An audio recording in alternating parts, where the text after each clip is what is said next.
Hello বন্ধুরা, আসসালামু আলাইকুম। হাজির হলাম ডিবাক্স বাংলার আরেকটা নতুন ভিডিও নিয়ে। আজকের ভিডিওর মাধ্যমে আমি আপনাদেরকে দেখাবো কিভাবে আপনাদের ইউটিউব ভিডিওতে আই বাটন বা আই কার্ড অ্যাড করাবেন। যেমনটা ঠিক আমার ভিডিওর এই কর্নারে আপনারা দেখতে পাচ্ছেন। যদি আপনার ভিডিওতে আই বাটন বা আই কার্ড অ্যাড করেন তাহলে আপনার ভিডিওতে ভিউজের পরিমাণ একটু বেশি হবে বা বেড়ে যাবে। কারণ এইমাত্র যে ভিডিওটি আপনার অডিয়েন্স বা আপনার ভিউয়ার্সরা দেখছে, ঠিক সেই ভিডিওর সাথে সাথে বা সেই রিলেটেড ভিডিও আপনারা আপনার আই বাটনে অ্যাড করে দিয়ে সেখান থেকে আপনাদের চ্যানেলে ভিউজের পরিমাণ বাড়াতে পারেন। তো বুঝতেই পারছেন আজকের ভিডিওটি কতটুকু গুরুত্বপূর্ণ। তো সম্পূর্ণ ভিডিও মনোযোগ সহকারে দেখতে থাকুন, তাহলে আশা করছি আপনারা বিষয়টি ভালোভাবে বুঝতে পারবেন। যদি আপনি আমাদের চ্যানেলে নতুন কোনো দর্শক হয়ে থাকেন তাহলে অবশ্যই চ্যানেলটিকে সাবস্ক্রাইব করুন, আর ভিডিওটি ভালো লাগলে লাইক করতে ভুলবেন না। চলুন শুরু করা যাক আজকের ভিডিওটি। সো বন্ধুরা, আমরা এখন মোবাইল স্ক্রিনে চলে আসলাম। মোবাইল স্ক্রিনে আসার পর আমি প্রথমে ক্রোম ব্রাউজারটাকে ওপেন করতেছি। তো ক্রোম ব্রাউজারটাকে ওপেন করার সাথে সাথে আপনারা সার্চ বারে এসে টাইপ করবেন ওআইটি স্টুডিও লিখে, ঠিক আছে। তো আমি ওআইটি স্টুডিও লিখে সার্চ করলাম। সার্চ করার সাথে সাথে আপনার সামনে এমন একটি ইন্টারফেস শো করবে। তো এখান থেকে প্রথমে যে লিঙ্ক বা যে ওয়েবসাইটটা দেখতে পাচ্ছেন, তো এই অ্যাড্রেস বারে আপনাদেরকে প্রথম ক্লিক করতে হবে, ঠিক আছে। তো অ্যাড্রেস বারে ক্লিক করার সাথে সাথে দেখতে পাচ্ছেন কন্টিনিউ টু স্টুডিও, এখানে একটা ক্লিক করবেন। আমি বলে রাখি, আপনার যদি কোনো ওআইটি স্টুডিও নামে কোনো অ্যাপস থেকে থাকে সেটাকে আনইনস্টল করবেন, নাহলে এমন একটা ফেস আপনার সামনে শো করবে না, ঠিক আছে। তো এখান থেকে উপরে দেখতে পাচ্ছেন চ্যানেল আইকন, এখান থেকে প্রথমে আপনার চ্যানেলের যে জিমেইল আছে সেটা এখান থেকে লগ ইন করতে হবে। লগ ইন করার সাথে সাথে আপনার সামনে এমন একটি ইন্টারফেস শো করবে, অর্থাৎ আপনার চ্যানেলের ড্যাশবোর্ডে আপনি চলে আসবেন।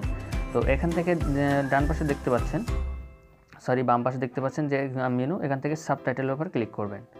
সাবটাইটেলের উপর ক্লিক করার সাথে সাথে আপনার ফোনের যতগুলো, অর্থাৎ আপনার চ্যানেলে যতগুলো ভিডিও আছে সবগুলো এখান থেকে শো করবে। তো আপনি এখন যে ভিডিওটিতে আই বাটন অ্যাড করতে চাচ্ছেন সেই ভিডিওর উপর একটা ক্লিক করবেন, ঠিক আছে। তো আমি প্রথম ভিডিওটার উপর অ্যাড করব, সেজন্য প্রথম ভিডিওর উপর ক্লিক করলাম, ঠিক আছে।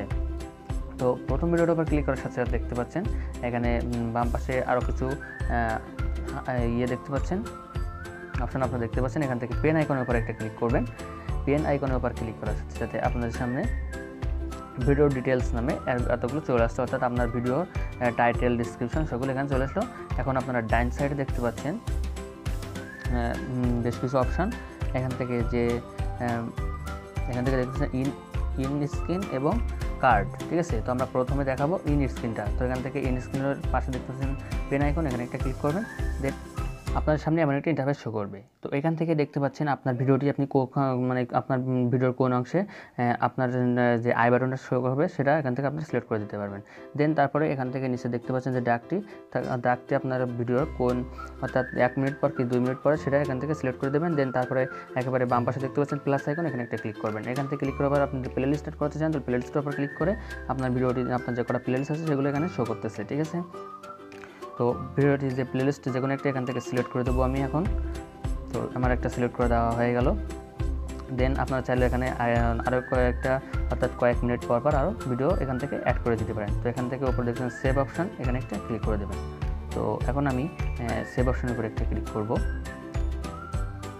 দেন এখন আমি আপনাদেরকে দেখাই আপনারা কীভাবে কার্ড অ্যাড করবেন, ঠিক আছে। তো এখন দেখতে পাচ্ছেন কার্ডের পাশে যে পেন আইকন, এখানে একটা ক্লিক করবেন। তো পেন আইকনের উপর ক্লিক করার সাথে সাথে আপনার সামনে এমন একটি ইন্টারফেস শো করবে, একদম আগেরটার মতন দেখতে পাচ্ছেন। তো এখান থেকে প্রথমে আপনারা দেখতে পাচ্ছেন ভিডিও, তারপর প্লে লিস্ট, ঠিক আছে। তো এখান থেকে আপনার যেটা অ্যাড করতে চান, ঠিক প্রথমে আপনারা নিচে ভিডিও যে টাইমটা ঠিক সিলেক্ট করে দিয়ে এখান থেকে পরে যে প্লাস আইকন, অর্থাৎ প্লে লিস্ট কিংবা ভিডিও যে কোনো একটা, এখান থেকে প্লাস আইকনের উপর ক্লিক করার সাথে সাথে আপনাকে সেখানে নিয়ে যাবে। তো আমি একটা ভিডিও অ্যাড করে দেবো। তো এখানে ভিডিওর উপর ক্লিক করলাম। তো ভিডিওর উপর ক্লিক করার সাথে সাথে আমার চ্যানেলের যতগুলো ভিডিও আছে সবগুলো এখান থেকে শো করতেছে। তো আমি আমার এই ভিডিও রিলেটেড যে ভিডিওটি, অর্থাৎ আমি গত ভিডিও যে দেখিয়েছিলাম যে কীভাবে প্লে লিস্ট তৈরি করতে হয়, সেই ভিডিওটি এখান থেকে অ্যাড করে দিচ্ছি, ঠিক আছে। তো সেই ভিডিওটি এখান থেকে আমি প্রথমে অ্যাড করে দিলাম। এখন আমি চাইলে এখানে আমি প্লে লিস্টও অ্যাড করতে পারি। তো আপনারা এইভাবে 5টা মতন ভিডিও এখানে আই বাটন হিসাবে আপনারা ব্যবহার করতে পারবেন। 5টা ভিডিও আপনারা অ্যাড করতে পারবেন। এছাড়াও প্লে লিস্টগুলো আপনারা অ্যাড করাতে পারেন, ঠিক আছে। তো আপনারা খুব বেশি অ্যাড করাবেন না। দেন এখন এখান থেকে দেখতে পাচ্ছেন উপরে যে সেভ অপশন, এখানে একটা ক্লিক করে দেবো, ঠিক আছে। তো আমাদের কাজ শেষ।